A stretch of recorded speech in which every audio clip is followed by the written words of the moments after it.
things.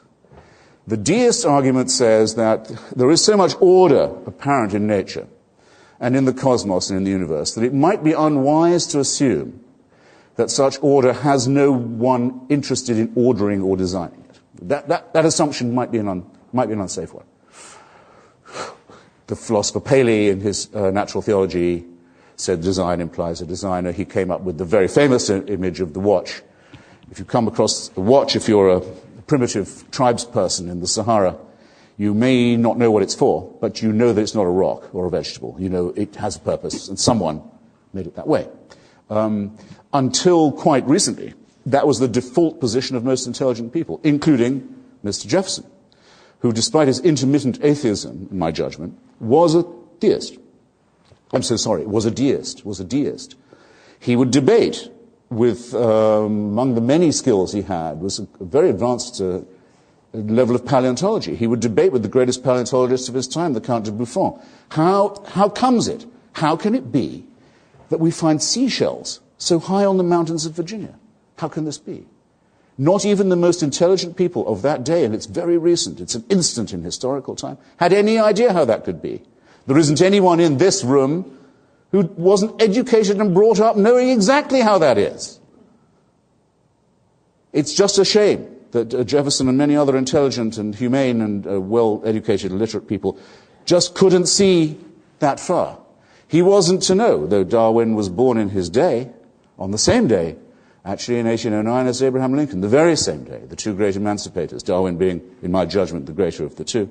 Now we know this proposition to be true, the proposition that was ridiculed so pathetically, I have to say, I thought, by Dr. Turek. There is no explanation for the origins of our species, for the origins of our cosmos, for the origins of our globe itself. There is not one explanation left which requires the existence of a deus ex machina. In every case, we have a better or sufficient explanation. I think that assertion of mine will stand any challenge this evening. I'm looking forward to hearing some more of them. Of course, Darwin used creationist images. He actually set out to vindicate Paley's theology. Thought he could do it by his taxonomical study of nature. Einstein used God images when he spoke of the extraordinary majesty of the cosmos. It's in us. It's in our vocabulary. It's hardwired in us, you might almost say, to use images of awe-inspiring, godly, Mozartian, you might say, or even Shakespearean images when talking about these things. But when we come down to the actual analysis of them, we find that we don't need the prime mover at all, and that most of the prime mover explanations, if not all of them, have been positively misleading. So that the deist may propose a designer, and I may not be able to show you convincingly that there could be no such person, but the theist has all their work still ahead of them. From this designer, how do we get to the designer who answers prayers?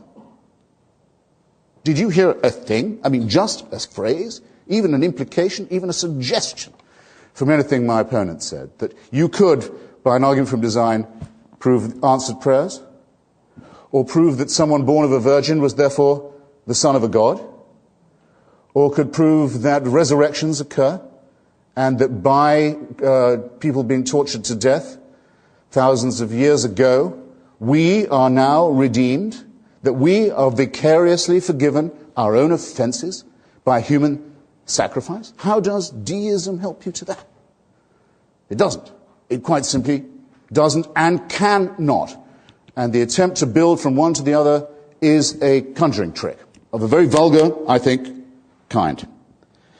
We live in the childhood of our species, so when Stephen Hawking says that if we could understand the event horizon that surrounds the black hole, we would, in some sense, know the mind of God, he proves that our vocabulary is still that of our infancy. He makes no concession to the idea of a theist or theocratic dispensation. I'd better ask now how I'm doing for time. Good. Not sure I'm going to need all that. But I'd like to try and reply and fight on my feet when I can.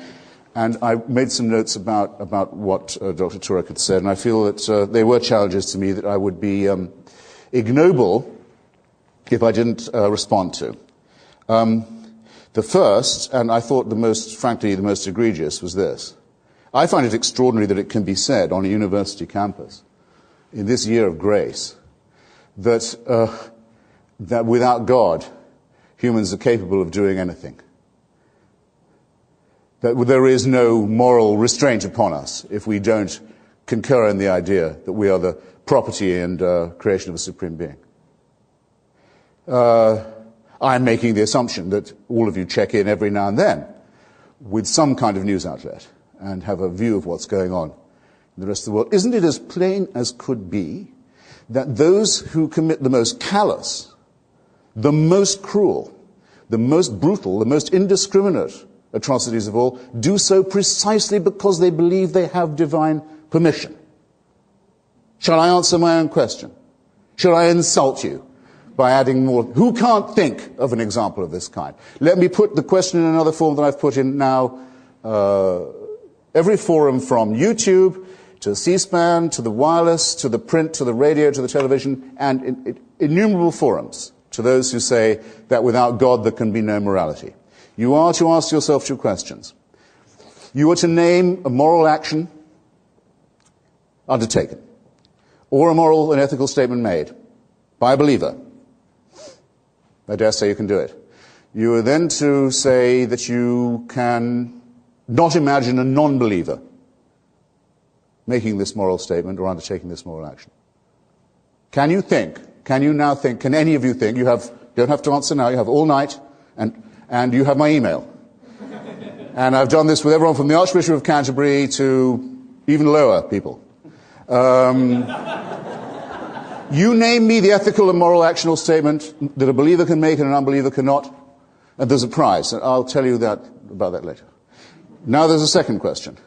Think of something wicked that only a believer would be likely to do. Or something wicked that only a believer would be likely to say. You've already thought of it.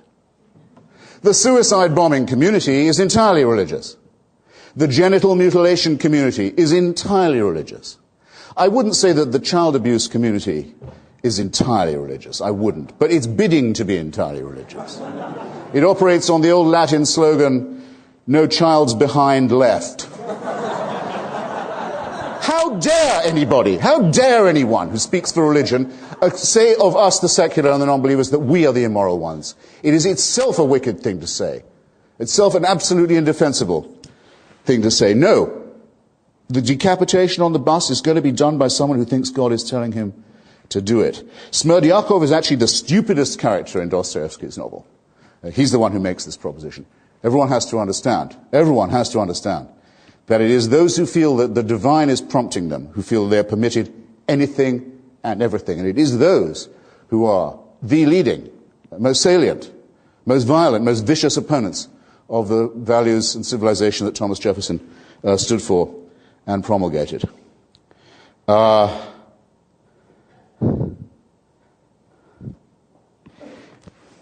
Just on the question of fine-tuning, I have a number of responses. We'll have to postpone some of the naturalistic questions for later, when I know they'll come up again.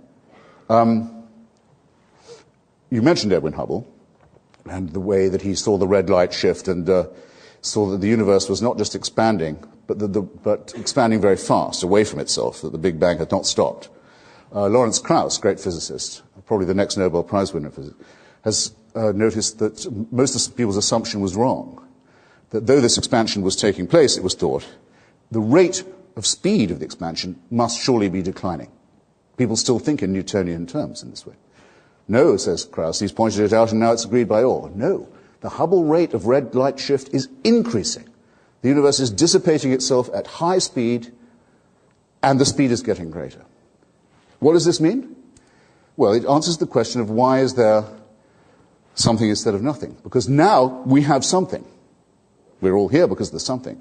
And nothing is coming right for us. Very soon, a physicist wouldn't be able to tell the Big Bang had ever taken place. So far sprung apart will the whole system be. And meanwhile, look in the sky at night and you can see the Andromeda Galaxy headed